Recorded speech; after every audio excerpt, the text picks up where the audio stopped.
అందరికీ నమస్తే అండి. Welcome to AVR Telugu vlogs. ఎలా ఉన్నారండి అందరూ? నేను చాలా బాగున్నాను. మీ అందరూ ఇంకా బాగుండాలని మనస్ఫూర్తిగా కోరుకుంటున్నాను. ఈరోజు ఒక మోస్ట్ రిక్వెస్టింగ్ వీడియో చేస్తున్నానండి. చాలా రోజులుగా మన సబ్స్క్రైబర్స్ కామెంట్లో అడుగుతున్నారు, ప్రతిరోజు పూజ చేయడానికి ఎక్కువ సమయం కేటాయించలేని వాళ్ళు తక్కువ టైంలో పూజ ఎలా చేసుకోవాలి, ముఖ్యంగా జాబ్కి వెళ్ళే వాళ్ళు 5 నిమిషాల్లో పూజ పూర్తి చేసుకునేలాగా ఒక చిన్న పూజా విధానం ఉందండి. అది నేను ఈరోజు ఈ వీడియోలో చెప్తాను. ఇది బయటికి వెళ్ళే వాళ్ళే కాదండి, ఇంట్లో ఉండే వాళ్ళకి కూడా ఎక్కువసేపు పూజ చేసుకోవడానికి టైం లేనప్పుడు, ఇంట్లో చిన్న పిల్లలు ఉన్న వాళ్ళైనా సరే పూజ చేసుకోవడం మానేయకుండా తొందరగా ఎలా చేసుకోవాలో ఈ వీడియోలో చెప్తానండి. అలాగే పూజకి సంబంధించిన చిన్న చిన్న టిప్స్ కూడా చెప్తాను. సో వీడియోని అయితే స్కిప్ చేయకుండా చూడండి. అలానే నా వీడియో మీకు నచ్చితే వీడియోని లైక్ చేసి సబ్స్క్రైబ్ చేసుకోండి. నేను పెట్టే ప్రతి వీడియో నోటిఫికేషన్ మీ వరకు వస్తుంది. ప్రతిరోజు పూజ చేయాలి అనుకునే వాళ్ళకి ఎక్కువ సమయం దొరకనప్పుడు పంచోపచార పూజ చేసుకోవచ్చండి. అంటే ఏంటి పంచోపచార పూజ అని కూడా కామెంట్లో అడుగుతున్నారు కదా. మనం దేవుడికి 5 ఉపచారాలు మాత్రమే సమర్పిస్తే దానిని పంచోపచార పూజ అంటారు. శాస్త్రపరంగా అయితే 16 ఉపచారాలను ఆ భగవంతుడికి సమర్పించడాన్ని షోడశోపచార పూజ అంటారు. అసలు చేయాల్సింది షోడశోపచార పూజేనండి. కానీ ప్రతిరోజు షోడశోపచారాలు సమర్పించడం కొంచెం టైం పడుతుంది. కాబట్టి మీరు మామూలుగా పూజలు, స్పెషల్ పూజలు కానీ, పండుగలు కానీ, వ్రతాలు లాంటివి వచ్చినప్పుడు షోడశోపచార పూజ చేసుకోవచ్చు. లేదు వారంలో ఏదైనా ఒక్క రోజు కేటాయించుకొని ఆ రోజు నిష్టగా నేను షోడశోపచార పూజ చేస్తాను అని సంకల్పించుకొని కూడా ఆ పూజ చేసుకోవచ్చు. ఇక మిగిలిన రోజుల్లో అయితే పంచోపచార పూజ చేసుకోవచ్చు. ఇది ఎలా చేసుకోవాలంటే, ముందు పూజకి కావలసిన పూజా సామాగ్రి మొత్తం కూడా పక్కనే ఉంచుకోవాలండి. పూజలో కూర్చున్నప్పుడు లేవకూడదు కదా. మనకి పూజ 5 మినిట్స్ కూడా పట్టదండి, చాలా తొందరగా అయిపోతుంది. దీపాలు వెలిగించడానికి దీపాలకి గంధం కుంకుమ బొట్లు పెట్టి అలంకరించుకొని ఉంచుకోవాలి. అలాగే దేవుళ్ళ ఫోటోలన్నింటినీ కూడా పూలతో అలంకరించాలి. ఇంట్లో ఎప్పుడు పూజా మందిరంలో దేవుళ్ళకి నిండుగా పూలతో అలంకరిస్తే ఎప్పుడు కూడా మన ఇల్లు మంగళప్రదంగానే ఉంటుందండి. అంత మంచిది దేవుళ్ళని ఎప్పుడు కూడా పూలతో అలంకరించుకోవడం. ఈ 2 పనులు చేసుకున్న తర్వాత ముందుగా పూజని ప్రారంభించేటప్పుడు దీపాన్ని వెలిగించాలి. దీపంలో ఆవు నెయ్యి కానీ లేదా నువ్వుల నూనె కానీ ఈ రెండిట్లో ఏదైనా సరే వేసి దీపారాధన చేయాలి. ఇలా దీపాన్ని వెలిగించిన వెంటనే దీపం కుందులు ఉంటాయి కదండి, మీరు వెండియో ఇత్తడివో లేదా మట్టి ప్రమిదలో ఎందులో అయినా దీపారాధన చేసుకోవచ్చు.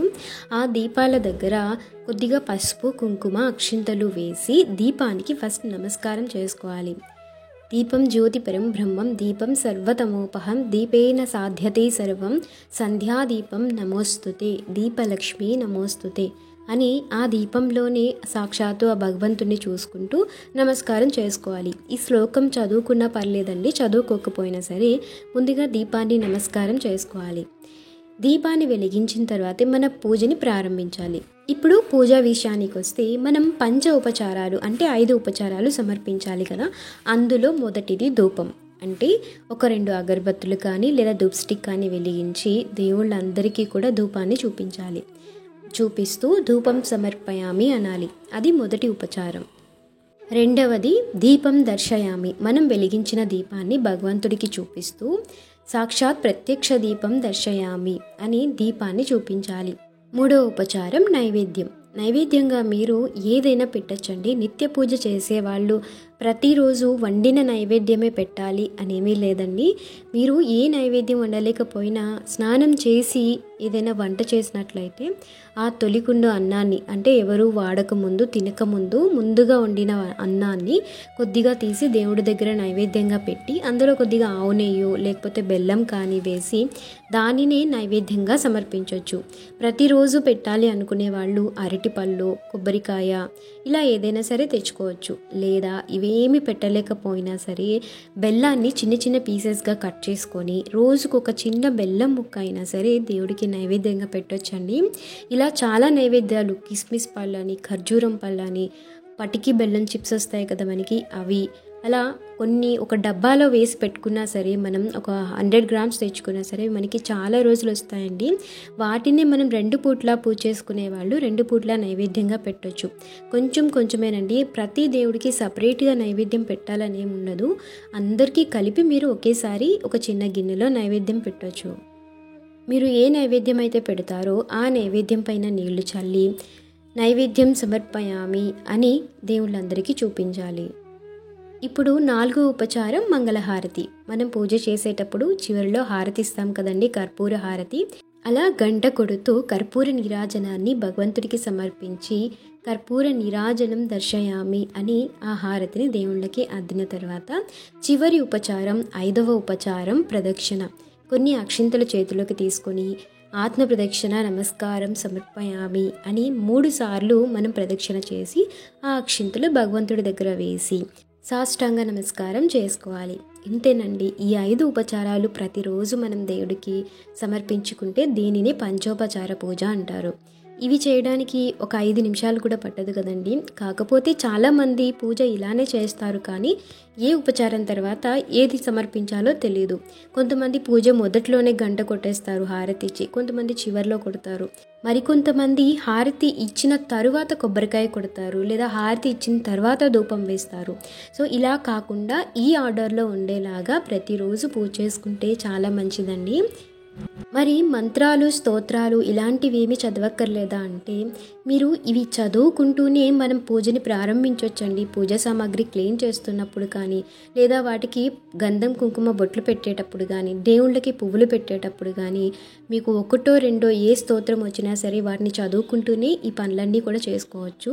ఇవి ఏమీ చదవకపోయినా సరే మీకు అమ్మవారే ఇష్టం అనుకోండి, శ్రీమాత్రే నమః అని ఈ 5 ఉపచారాలు పూర్తయ్యేంత వరకు, మీరు పూజ చేసేంత వరకు కూడా శ్రీమాత్రే నమః అని కానీ, లేదా మీ ఇష్ట దైవాన్ని ఎవరినైనా సరే ఓం నమః శివాయ అని కానీ, గోవిందాయ నమః అని కానీ ఏదో ఒక మంత్రం చదువుకుంటూనే పూజ చేసుకోవచ్చు. జాబ్ పర్పస్కి బయటికి వెళ్ళే వాళ్ళకి 2 పూట్ల పూజ చేసుకోవడం కుదరకపోతే ఉదయం చేసుకున్నా చాలండి, సాయంత్రం చేయలేకపోయినా పర్వాలేదు. ఒకవేళ మీరు సాయంత్రం కుదిరినప్పుడు ఇంట్లో ఎవరైనా దీపం పెట్టినా సరే సరిపోతుంది. కానీ 2 పూట్ల నిత్య దీపారాధన ఇంట్లో దీపం వెలుగుతూ ఉంటే చాలా మంచిదండి. నాకు ఇలా కూడా చాలా కమెంట్స్ వస్తాయండి, సాయంత్రం పూట నాకు పూజ చేయడం కుదరదు, పొద్దున చేసుకోవచ్చా అని, లేదా ఉదయం చేయడం కుదరదు, సాయంత్రం వచ్చాక దీపం పెట్టుకోవచ్చా అని ఇలా కూడా అడుగుతూ ఉంటారు. మీకు ఉదయం కుదిరితే ఉదయమే చేసుకోవచ్చండి, సాయంత్రం చేయకపోయినా పర్వాలేదు. ఏదో ఒక్క పూట అయినా సరే ఇంట్లో పూజా మందిరంలో దీపం పెట్టుకోవడం చాలా మంచిది. నిత్య పూజ చేసుకోవాలి అంటే ప్రతిరోజు తలస్నానం చేయక్కర్లేదండి. అలా అని ప్రతిరోజు ఇంటిని మాప్ పెట్టుకోవాలని కూడా ఏమీ లేదు. వారానికి 1-2 సార్లు ఇంటిని మాప్ పెట్టుకున్నా, తలస్నానం చేసుకున్నా సరిపోతుంది. కొన్ని సమయంలో మీకు తెలుస్తుంది కదా ఎలాంటి టైంలో తలస్నానం చేయాలో, అలాంటప్పుడు మాత్రం తలస్నానం చేస్తే సరిపోతుందండి. ప్రతిరోజు తలస్నానం చేసి దీపం పెట్టాలని నియమం ఏమీ లేదు. అలానే ప్రతిరోజు దీపారాధన చేసుకునే వాళ్ళు ఏ టైంలోపు చెయ్యాలి అని కూడా కొంతమంది అడుగుతారండి. ఇంటి దగ్గర ఉన్న వాళ్ళైతే ఉదయాన్నే లేచి లేదా పని అన్నీ అయ్యాకైనా సరే పూజ చేసుకుంటారు కదా, కానీ బయటికి వెళ్ళే వాళ్ళకి అవకాశం ఉండదు కదండి. అలాంటప్పుడు ఇంట్లో పనులన్నీ త్వరగా పూర్తి చేసుకొని మీరు బయటికి వెళ్ళే ఒక 5-10 నిమిషాల ముందైనా సరే దేవుడి దగ్గర దీపం పెట్టుకోవచ్చండి. వీలైతే ఉదయం 10-11 గంటల లోపే దీపారాధన చేసుకుంటే మంచిది. ఎందుకంటే 12 గంటల సమయం అంటే మళ్ళీ మనకి రోజు మొత్తంలో 4 పూటలు ఉంటాయి కదండి, అందులో మధ్యాహ్నం సమయం అనేది వచ్చేస్తుంది 12 గంటలు అంటే. సో ఈ లోపే మనం దీపారాధన చేసుకుంటే మంచిది. ఇదండి ఇవాల్టి వీడియో.